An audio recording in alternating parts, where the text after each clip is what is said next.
Your phone says it has AI, your TV says it has AI, even your fridge says it has AI. And then you have tools like ChatGPT and Gemini. So naturally, people get confused. Is all of this the same kind of AI? No. The easiest way to understand this is think of AI as a big field of study like physics. In physics, you have different branches. In the same way, in AI, you have different types. One type of AI is machine learning. This is mainly used to find patterns and make predictions. For example, Netflix predicting what you may want to watch next, or your phone detecting a spam call before you pick up. Then there is deep learning.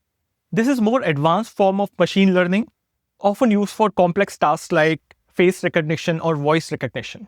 And then comes generative AI. Generative AI is a type of AI that generates new content based on what it has learned during training phase. It can generate text, images, audio, video, and even code. That is what tools like ChatGPT and Gemini are doing. So if someone asks, is my fridge using GenAI? The answer is most probably no.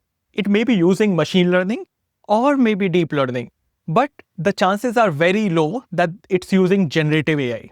And here's the best part. Machine learning and deep learning need technical skills. You need to know programming, statistics, data engineering, and that's typically IT territory. But generative AI, you just need to know how to ask the right questions. If you can write a clear prompt, you can build with GenAI because it understands language. And that's why it is the first type of AI that non-technical professionals can actually use, and that changes everything. Follow along for more insights on AI at work.